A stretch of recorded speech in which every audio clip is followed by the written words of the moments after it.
Chào mọi người nhé, hôm nay mình sửa cái nồi Toshiba. Mình cũng chưa test nên là cũng không rõ nó bị cái bệnh gì. Và khách có bảo mình là sờ vào đây nó bị giật nha các bạn nhé. Nên là mình cũng chưa cắm điện đâu, chưa test cũng không nhớ. Thì cắm điện trực tiếp này, cắm vào bấm trung chập nha. Không có lỗi gì không, nó vẫn lên này.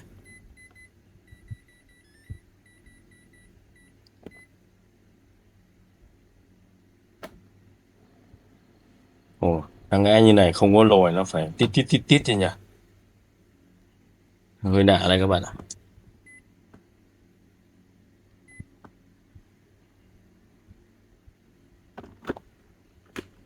Mình khả năng mình sẽ gọi khách hàng xem là nó bị lỗi do gì. À, mình nhớ rồi. Thì khách hàng bảo bấm nó nấu mà nó không nóng các bạn nhé.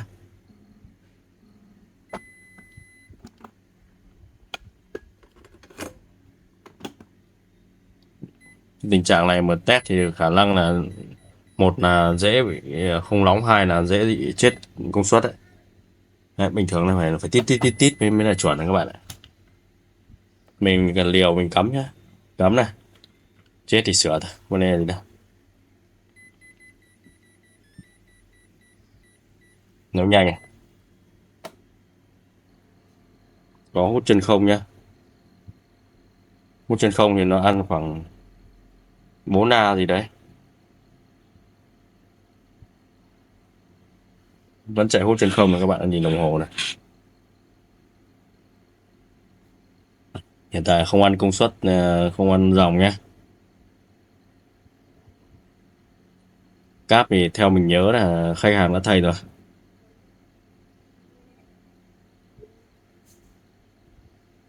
Chưa có cái hiện tượng gì xảy ra nhé bạn. Mình sửa thì đa số mình không dựa vào mã lỗi đâu. Dựa vào cái biểu hiện của nó và mình sẽ bốc thuốc của mình và mình sẽ xử lý đấy. Nên là nhiều khi các bạn hỏi cái lỗi này là lỗi gì thì nhiều khi mình cũng không nhớ được hết đấy các bạn nhá. Kiểm tra thực tế thì nhiều khi nó khác hoàn toàn, nó nói chung là nó cũng khác so với thực tế. Đây như thế này. Đáng lẽ đến thời điểm này nó phải ăn, đang hút chân không nó phải ăn khoảng 4A đấy các bạn nhé. Công suất đã ăn này, đã nóng này, ăn 14,15A này. Ồ, hơi lạ đấy các bạn nhé.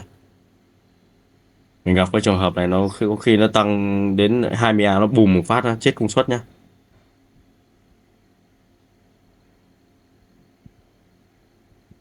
Ngon, thế này cũng khá là lạ đây các bạn ạ.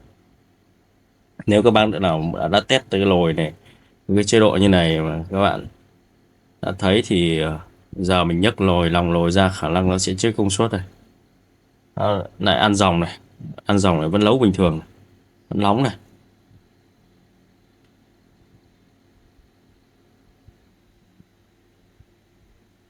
Đấy, giờ nó lại ăn có 400W này, có 500 này. Đây mình nhấc cái đồng hồ lên để các bạn nhìn này, quan sát cái đồng hồ dòng của các bạn sẽ thấy nó có cái điều bất thường nha. Đây có 300 này. Đấy, có 3A thôi. Điều khá là bất thường nha. Dòng nó chỉ được 6A này, không đạt này các bạn nhé. Này phần chỉnh dòng có thể có vấn đề. Hiện công suất thì có thể nó cũng đang bị có vấn đề nhá. Như này trước đó thì bác khách thì đặt test là nó không nóng cơ. Nhưng mà mình test như này do có dòng là nó sẽ nóng thôi các bạn. Không, chứ không có chuyện nó không nóng đâu. Để mình bắn nhiệt độ cho bạn xem này. Đấy, 170 độ rồi. Nó vùng. Nó vùng thì mình sờ không thấy có hiện tượng gì nha các bạn nhé. Không thấy nóng này. Đây mình bắn hơn 100 độ nhưng thực ra mình sờ đây nó chỉ cái hơi ở trong nồi nó hấp lên này. Vậy khả năng theo khách hàng mô tả thì khả năng con này nó bị phì hơi này. Các bạn nhìn cái màn hình nhá, màn hình nó ở cái dạng dạng thâm thâm quầng là nó bị phì hơi này. Con này mình không test, không có nước, mình là đang lỗi nên là mình cũng chưa biết là nó có phì hơi không. Và thứ hai nó khi phì hơi thì khả năng nó hấp hơi lên trên này, nó sờ nó giật nhá, sờ cái phần này này bị te te te giật này. Những lúc giật này sẽ tháo ra kiểm tra thực tế nhá. Này các bạn nhìn bây giờ đâu không ăn dòng này.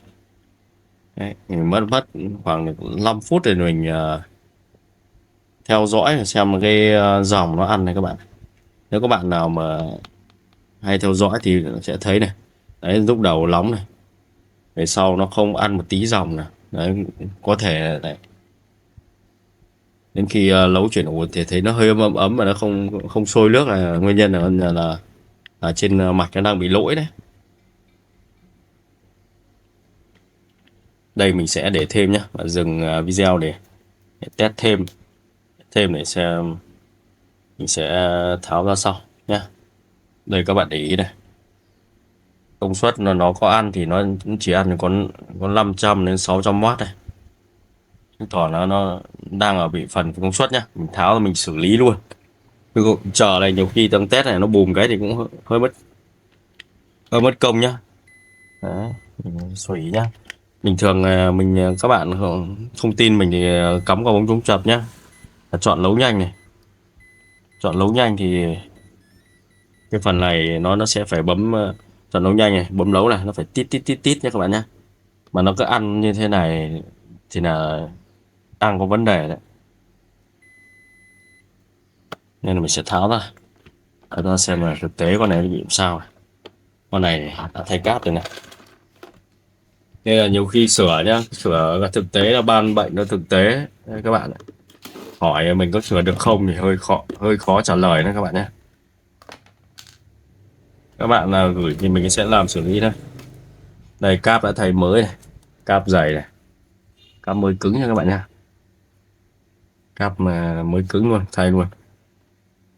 Mình nhìn qua thì đây các bạn nhìn này, hệ thống bo công suất các thứ nhá, ok hết nhá.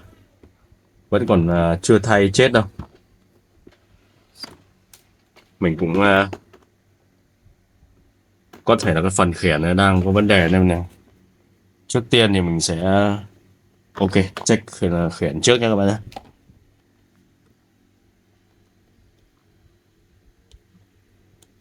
Cái này nó bong. Cái này chắc là thợ đã tháo thì nó bong rồi đấy. Mình sẽ xử lý sau.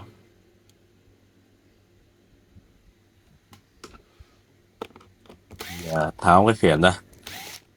Tháo cái khiển ra xem còn thì mình sẽ kiểm tra xem. Cái dòng Toshiba này nó lỗi khiển, lỗi cũng khá là nhiều nên là mình nhiều khi các bạn phải có khiển để test nhé. Này, tháo ra mà lại bơm chân không tuột lại quên cũng không lắp này các bạn này. Đây là thay rồi này. Đây mình đã lắp lại hốt chân không rồi. Chắc là khi tháo ra quên đấy.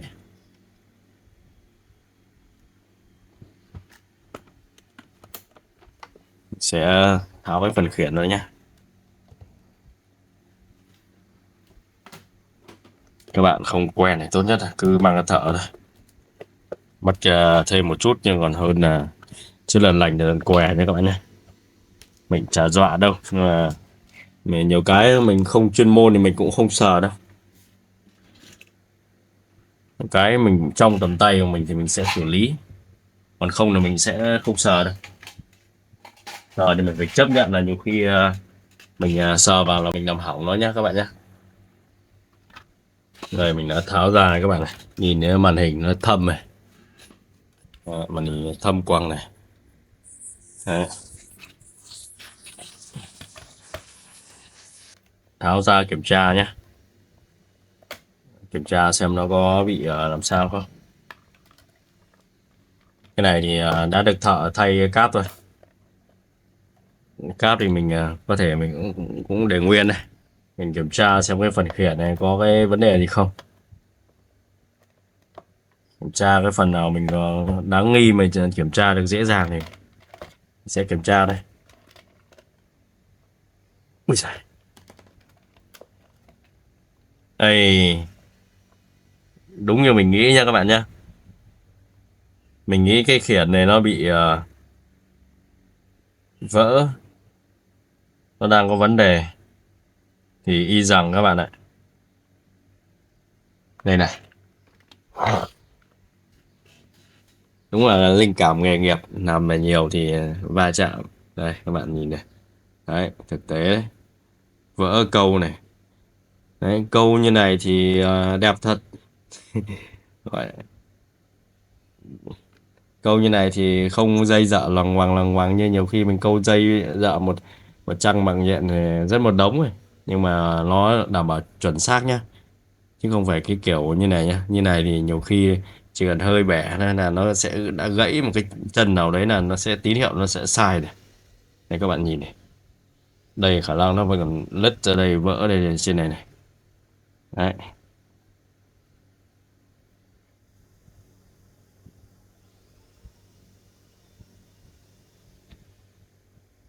Cũng đã thầy phím rồi này.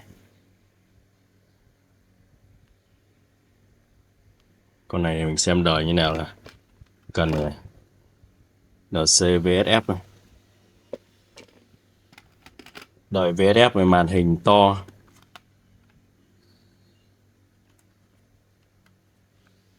Con này thì để mình liên hệ với khách thợ đó, xem hướng muốn xử lý như nào. Còn cần thì mình sẽ câu lại hết này. Đây các bạn nhìn này, vẫn còn vỡ này, đấy cái được cái led vỡ này. Câu này làm sao mà nhìn thì đánh đánh đi đó nhìn nó đẹp hơn đấy, đánh mà phủ keo UV vào có thể nó đẹp hơn đấy, nhưng mà đấy, cái này chắc là nơi bán họ đã xử lý rồi. Khi tháo ra thay cáp, khi thợ cũng không biết đâu các bạn ạ. Mình có vừa trao đổi rồi, trao đổi thì mình sẽ xử lý nhá. Tháo ra này, coi như mình dọn cái chỗ này sạch đi, mình sẽ câu lại cái đường nó ngon lành cành đào như ban đầu, nhưng mà mình sẽ câu dây nhá. Câu dây nó xấu tí nhưng mà còn hơn như này nhá. Cái này thì bác thợ trước cũng hơi ảo là câu xong có thể là nghĩ là để cái gì nhỉ, cái nhựa thông này nó sẽ bám ở trong, vừa chống oxy hóa vừa đấy, nên nhiều khi là đánh nó vừa nó trông nó xấu nhá. Còn mình thì làm xấu hơn, câu dây. Cái này thì nó cũng không có gì cả, nên là mình sẽ câu mạch xong nhé. Tại vì cái thời gian mà mình dò mạch này câu rất là mất nhiều thời gian, mà quay cho mọi người xem, nếu các bạn mọi người xem cái phần câu dây thì nó sẽ rất là lâu nhá. Nên là mình sẽ vệ sinh lại hết mạch này, tháo khiển ra. Đây, sẽ tháo hết cái mặt này ra nhá. Cái mặt này thì bình thường nếu mà là mình nhận trực tiếp là mình sẽ đề nghị mấy khách hàng là mình sẽ xử lý luôn cái mặt này, làm sao cho nó ok. Và đây thì mình sửa cho khách thợ nên là mình cũng sẽ không làm cái phần này, vì màn hình nó vẫn cứ nhìn được thôi. Mình làm cho nó giảm chi phí đi, thì ngồi câu này, ngồi câu dò từng đoạn là mất khá nhiều thời gian đấy. Nếu bác nào đã từng ngồi câu rồi thì các bạn sẽ thấy ngồi câu nó mất nhiều thời gian nhá. Mạch nó vỡ mình dò điểm đầu điểm cuối, sau lại đo đi đo lại. Tại vì chỉ cần nhầm thôi là mình cũng ăn đủ nha các bạn nhé.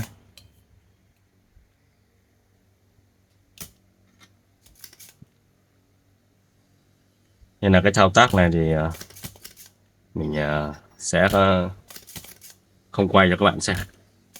Quay nhiều khi là muốn quay lắm nhưng mà thời gian nó dài, mình phải dò từng đường đi một. Đường đi nó cái này chỗ này nó vỡ khá là rộng nhé. Các bạn yên tâm là việc câu này mình đảm bảo là nó sẽ chạy rất là lâu nhé. Thì không phải là lần đầu tiên mình làm đâu. Mình làm nghề cũng khá là lâu thời gian rồi. Mình câu con nào mình câu được là mình đảm bảo là sẽ ok luôn.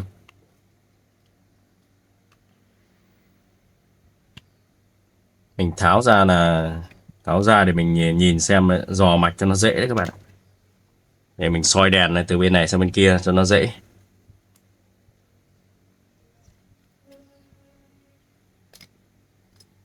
Đây cái màn hình nó thâm này. Màn hình này nó thâm này.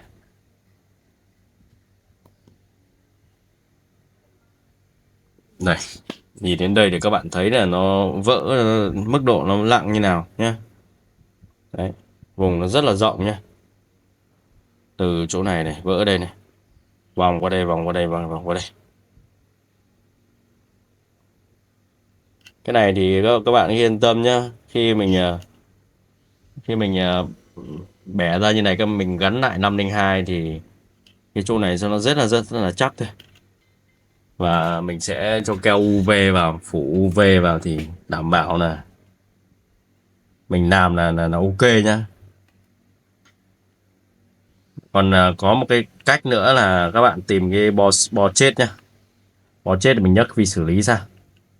Xem những cái nào mình xử lý cái bo cũ là nó ok thì mình nhấc sang. Đấy là một cách sang bo này. Sang bo thì nó sẽ đỡ công hơn là mình ngồi câu này nhá các bạn nhá. Mình tháo ra thì mình sẽ nhìn nó thực tế, nó rõ hơn này. Đấy, vỡ từ cái đầu này vào đây ra tận trên này. Đây mình sẽ đi vệ sinh sạch sẽ này, rồi ngồi câu nhá các bạn nhá. Vì bo này, bo VSF này mình nhớ là mình cũng có đấy, nhưng mà trước thì rất là nhiều nhé. Câu nhiều mình sang IC này, sang này cũng khá nhiều rồi, nên là này mình sẽ câu nhá, câu để cho mọi người xem đây. Có thể đoạn này nó bị dính nhạc này, mình sẽ phá đi nhé các bạn nhá. Đây các bạn nhìn này, soi đèn này, phần này nó bị vỡ này.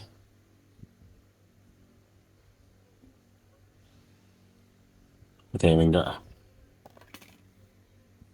mình đã câu xong và mình đã thử đã ok nha các bạn nhá. Đây các bạn nhìn này, câu chỗ này mình đây có những cái đường nhá, mình xử lý cho những cái đường này nó không gần nhau để tránh cái tình trạng nó bị gãy, nó lại chạm vào nhau nhé các bạn nhé. Là mình sẽ tách ví dụ 3 đường thì mình sẽ lấy một đường ở giữa, bỏ 2 đường bên cạnh. Và đây các bạn, đây mình hàn thế này đảm bảo luôn, không có chuyện bong hay là như nào để nó rụng ra các bạn nhé.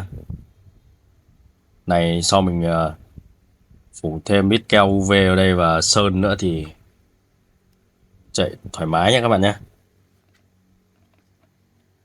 Mình đã xử lý test ok các bạn này, mình sẽ test lại cho các bạn xem này. Đây, đấy, khi mình có xoang vào ấy, phải bấm nó phải tít tít như thế thì mới chuẩn nha các bạn nhá.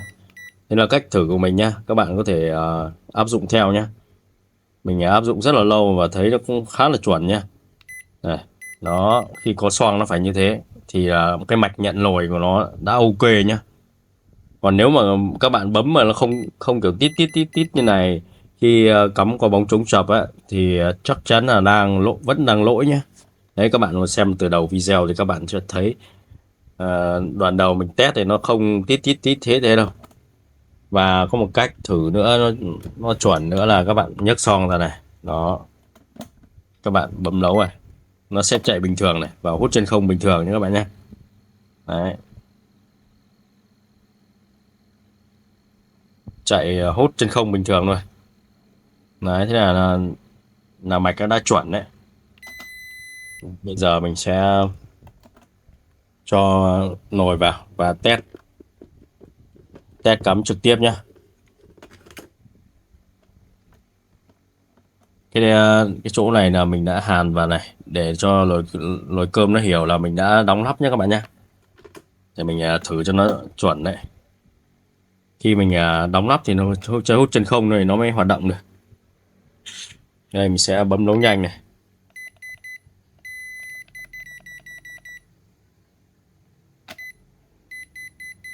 Mình đang cắm qua bóng chống chập đấy, mình sẽ cắm trực tiếp nhá. Đây sẽ cắm trực tiếp này.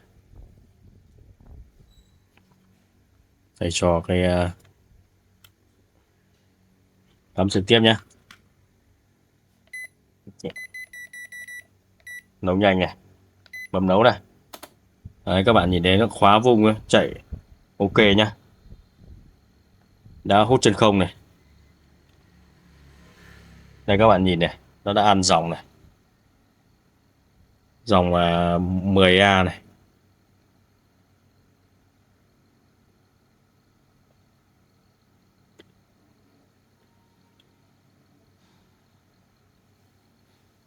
Bình thường là nó lúc hút chân không này nó chỉ là chạy 4,5A thôi. Có thể là do trước đấy mình bấm lấu là nó nóng nhé, nóng xoong lên là giai đoạn này nó ăn dòng luôn nhé các bạn nhé. Và bình thường với nhiều khi mà mình test đầu tiên mà nó ăn dòng 10A này thì dễ khả năng giai đoạn sau là nó sẽ gấp đôi dòng. Đấy, thế nó sẽ chết sò đấy các bạn ạ. Đây các bạn, giờ nó chạy này, ăn dòng này, ăn 800W này. Đây. Đấy, dòng nó, nếu bạn nào sửa nhiều thì các bạn nhìn thấy dòng cái dòng nó ăn như này là mình sẽ biết là chuẩn hay không nhá.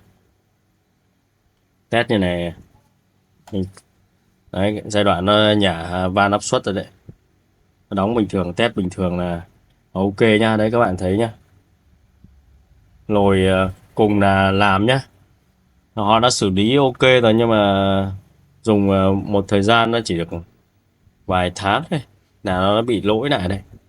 Còn mình với cái cách xử lý này nó có thể hơi xấu ở cái mặt này, nhưng mà đảm bảo luôn nhé, bền đến lúc trên khiển này nó có vấn đề đây. Là các bạn câu mà nằm khiển này các bạn phải cẩn thận đấy, chứ mình câu nhầm là nhiều khi nó chỉ xông nhầm đường thế là chết cái khiển này ngay. Đấy là một con nồi nó đã cái bị bệnh như nào mình đã xử lý nhé các bạn nhé. Mình tắt đi này thì mình thử cái ủ nhá, để xem là cái ủ nó đã hoạt động, để mình kiểm tra cái ủ này trước đó nó bị rò điện nhé, xử lý cái bệnh rò điện này. Đây nó đã chạy 25W này, 25W này, 50W này.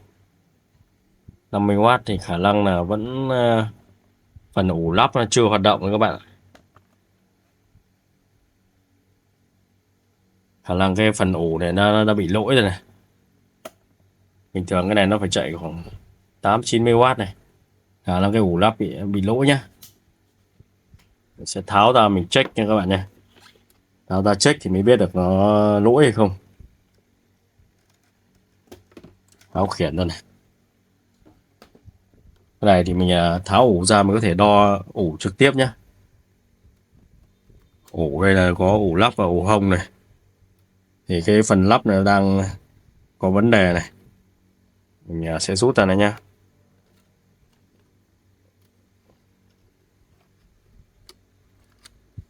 Rút ra mình sẽ đo này. Con này đáng lẽ nếu mà ủ nó bị hỏng thì nó phải thiêu cơm nhé các bạn ạ. Đây, đã rút được cái sợi ủ này. Ủ đây nhá, sẽ đo cho các bạn xem này. Xem thực tế là nó có bị đứt không nha. Rồi mình sờ cái phần lắp là nó không thấy nóng đâu. Đó. Ổ này nó khoảng vài trăm ôm đây, đo này, 233.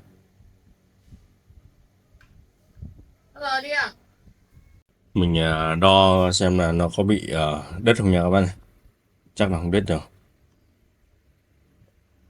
233 ôm này các bạn. Vậy là nó đang lỗi mạch nhá. Lỗi mạch thì có thể là vẫn về phần khiển nhá. Khiển mình câu rồi nhưng mà nó vẫn chưa câu hết cái phần bị đứt nha các bạn nhá. Hoặc là cái phần điều khiển, mạch điều khiển ở bên dưới nó là đang bị lỗi đấy.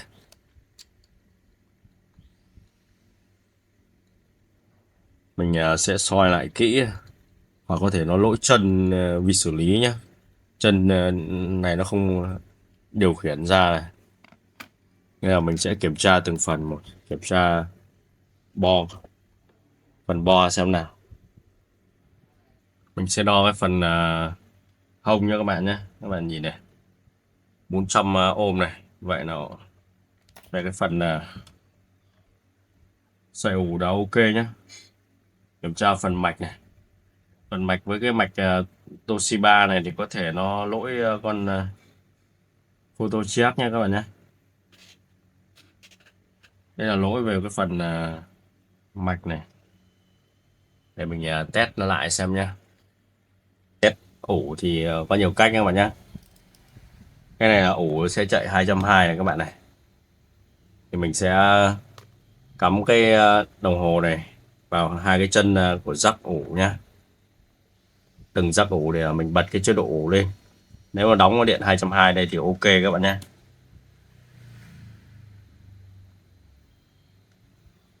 Nhầm nhá, điện 100 này, có điện 100 này, sợi ủ lắp này. Đây mình đã thấy nó ăn 75W này. Vậy nó ok nhá các bạn nhé. Trước đó thì mình thấy nó đóng có 32W này. Được lắm. Thì mình nghi là nó bị có vấn đề, nhưng mà đây là các bạn nhìn đồng hồ này. Đồng hồ là nó ăn, mình đo thực tế này, có ăn nhá. Vậy là phần điều khiển nó ok nhá. Đây là cách kiểm tra khi mình không biết mạch nó hoạt động như nào ấy, thì mình kiểm tra kiểu như này. Thế này, cắm vào cái chân rắc ra sợi ủ hông nhá. Mình bấm chọn ủ nha, nhớ chọn ủ này. Và nhìn thấy nó ra 100 này, chứng tỏ là có đóng ủ nha các bạn nhá. Vậy là phần ủ mạch ủ ok nhá. Đấy là các bạn nhìn quen này, các bạn nhìn quen, nhìn cái công suất này. Công suất trên đồng hồ như này là 72W này, là nó ăn cả ủ trên cả ủ dưới đấy. Vậy là không vấn đề gì về ủ nha các bạn nhé. Quay lại cái vấn đề dò điện nhá. Dò điện thì mình sẽ tháo ra kiểm tra các bạn.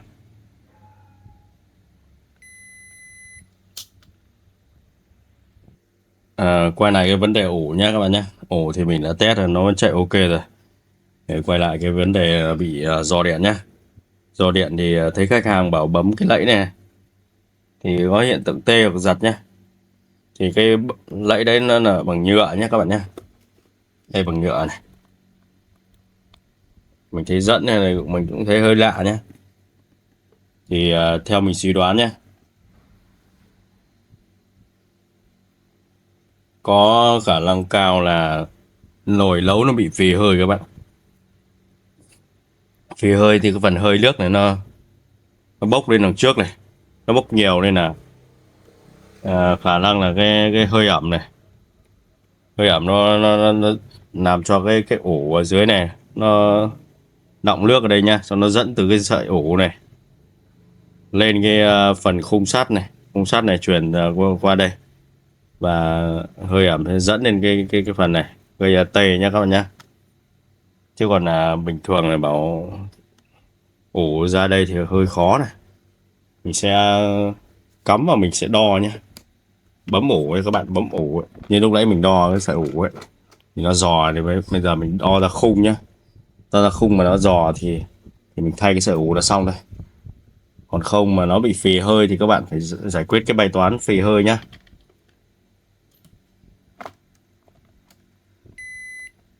Này mình bấm mũ này.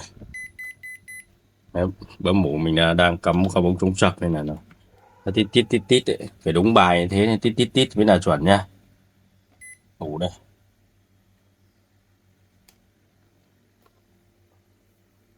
Có thể cái cuộn hút này nó giò lên trên này thì cũng giật nhá. Đây mình để điện AC này. Đây các bạn nhìn này. Lấy mát là người 50V này.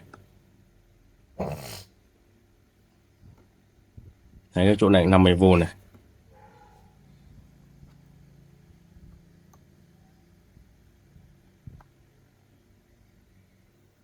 Đây mình có thử đảo phích cắm nha. Đây các bạn thấy nó 50V nha. Mình sẽ hủy ủ đi nha. Hủy ủ này. Hủy ủ đi này. Không hề có ủ này. Các bạn thấy này. Cái này là điện cảm ứng thôi. Cảm ứng từ để nó ra điện này. Đấy. Mình bấm mũ này. Đấy, bấm mũ nó chỉ tăng vài vôn các bạn nhé. Đây mình chạm tay vào này. Chân nối mát nhá. Mát này. Bỏ ra này. Đấy. Nối mát cái tự nhiên là nó giảm này các bạn này. Còn nó có 5V này.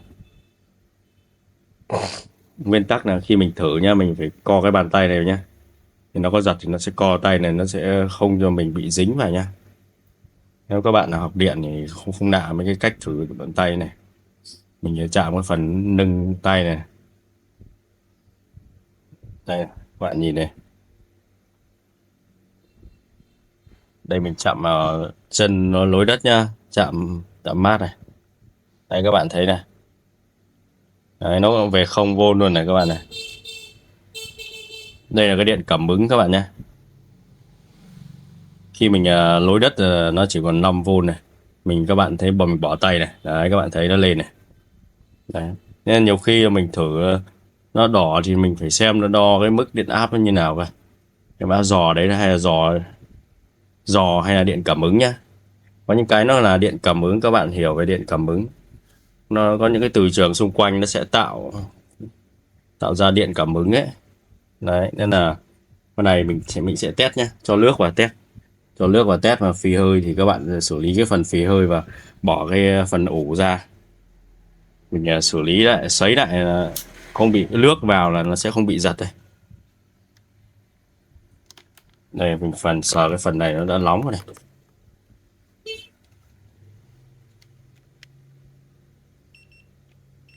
Đấy. Hơi nóng rồi đấy. Cho nước vào mình test nhé. Các bạn test xì thì các bạn cho nước tương đối nha, đừng ít quá nó không đủ hơi để xì hơi đâu.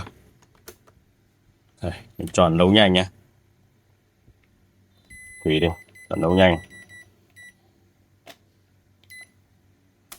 Đấy, khóa vùng này các bạn ạ. Cơ cấu khóa vùng này, bơm mút chân không chạy này. Các bạn nghe thấy tiếng không? Tiếng bơm mút chân không ấy, có thể là do âm thanh mình video mình sẽ cắt bớt âm thanh chỉnh ổn nên là sẽ không nghe rõ tiếng bơm nhá, nhưng mà bơm nó đang chạy các bạn nhá. Khóa vùng này. Đấy, nguyên tắc của khóa vùng ấy. Cái phần lưỡi của cái cuộn hút này nó có cái phần thò ra này để nó đè vào cái phần dưới của cái lẫy này, làm cho khi mình nhấn vào nó sẽ đè vào cái lưỡi đó là nó sẽ không mở ra được nhá các bạn nhé. Cái này khóa vùng ấy, nguyên tắc khóa vùng ấy.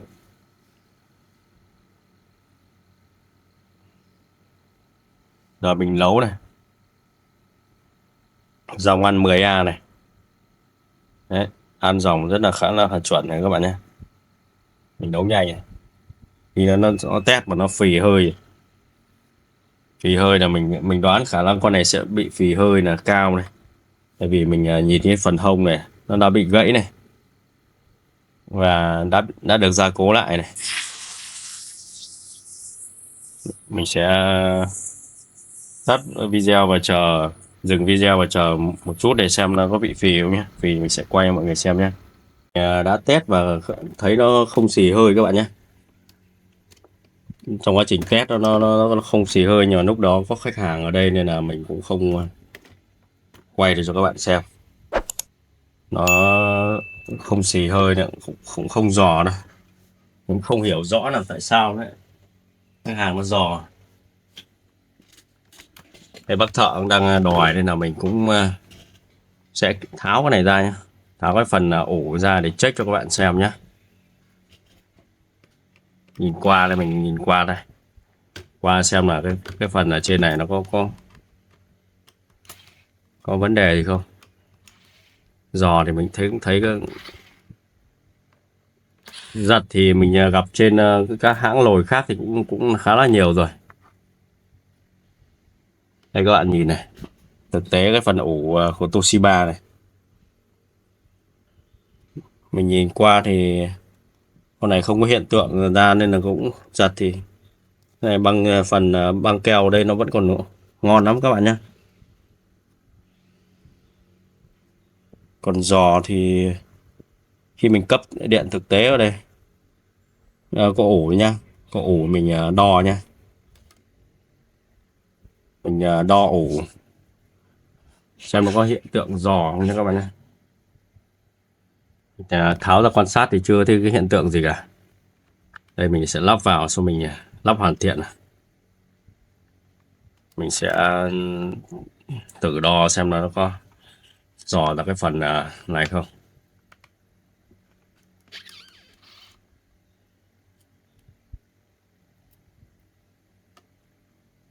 Các bạn, cái này thì các bạn hạn chế tháo nhé, tháo ra tháo vào nhiều, cái chân ốc này nó kém này, nhiều khi đang nấu lại rơi con ốc vào xoong ấy.